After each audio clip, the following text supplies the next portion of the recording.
Welcome to Mr. English Cafe. Imagine it is 11 p.m. You have a big project due tomorrow. You have been sitting at your desk for 5 hours, but the screen is still white. You tell yourself, I just need the perfect opening sentence, or maybe you want to start a new workout routine, but you haven't gone to the gym yet because you haven't found the perfect shoes.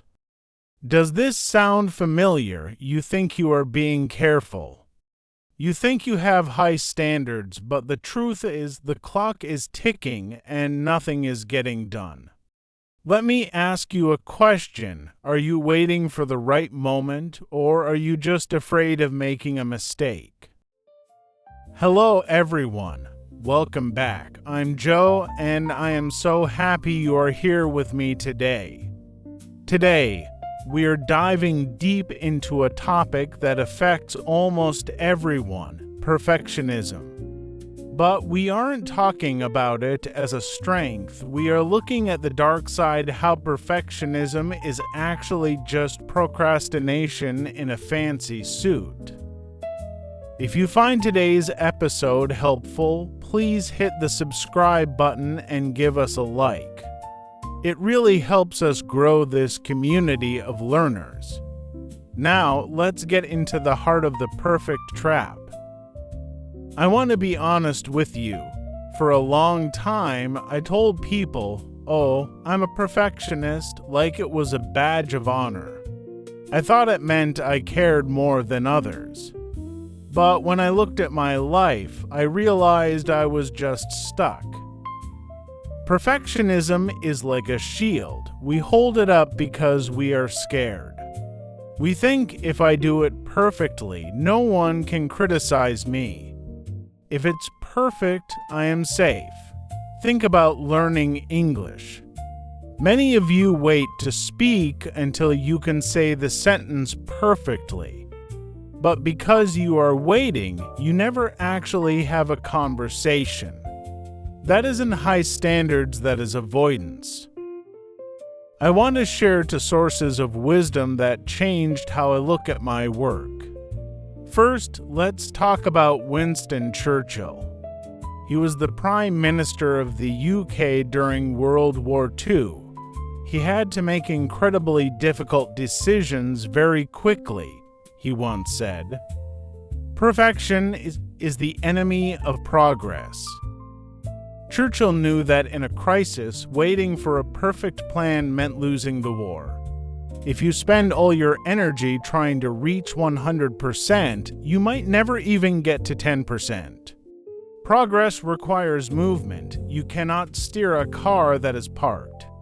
You have to start driving, even if you are driving slowly at first. The second quote comes from a wonderful book called The Gifts of Imperfection by Brené Brown. She is a researcher who spent years studying shame and bravery. She found that perfectionism is not the same thing as striving for excellence. Perfectionism is a defensive move. In her book, she explains that excellence is about how can I improve. But perfectionism is about what will they think of me. Perfectionism is a heavy backpack we carry to try and protect ourselves from feeling not good enough, but Brené teaches us that our imperfections are actually what connect us to other people. So, how do we break the trap? Let's look at 3 deep suggestions. 1. The B- rule. This sounds strange, right? Why aim for a B-? Because for a perfectionist, a B- effort usually looks like an A to everyone else. The goal here is completion over perfection. When you give yourself permission to do a good enough job, the pressure disappears. You stop worrying about the result and start focusing on the work. Once it is done, you can always improve it later. 2. The 5-minute start. Perfectionism makes a task look like a giant mountain. It feels too big to climb, so you don't start. The 5-minute start is a trick for your brain. Tell yourself, I will work for only 5 minutes, then I can stop. Usually, once you break the static friction of doing nothing, your brain realizes the task isn't so scary and you will want to keep going. 3. Celebrate mistake moments. We need to retrain our brains. Instead of feeling bad when you make a mistake, celebrate it.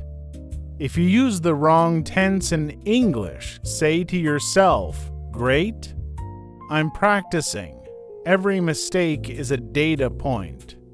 It is proof that you are in the game and playing, rather than sitting on the sidelines watching.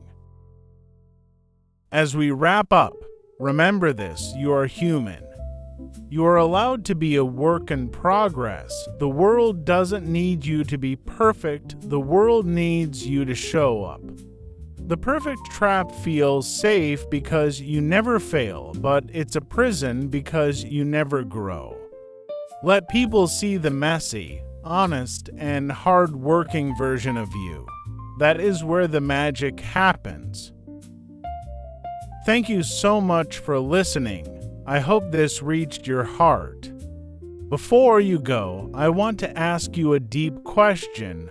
What is one thing you have been waiting to start because you are afraid it won't be perfect? Maybe it's writing a blog, joining a dance class, or even just sending an email. Tell us in the comments. Don't forget to like, share, and subscribe to support the channel. I'm Joe, and I'll talk to you next time. Go out there and be imperfectly amazing. Thanks for joining us. In this podcast, you've learned the following. Let's read aloud. Perfection is the enemy of progress. Perfection is the enemy of progress. Perfection is the enemy of progress. Perfectionism is not the same thing as striving for excellence. Perfectionism is a defensive move. Perfectionism is not the same thing as striving for excellence. Perfectionism is a defensive move. Perfectionism is not the same thing as striving for excellence. Perfectionism is a defensive move. Procrastination. Procrastination is a common habit that can lead to increased stress as deadlines approach. I need to stop my procrastination and start working on this project today.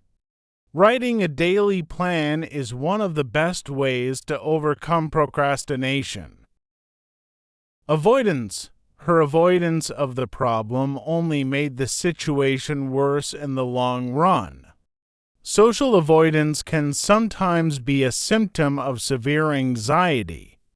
Instead of avoidance, we should face our fears with a clear plan.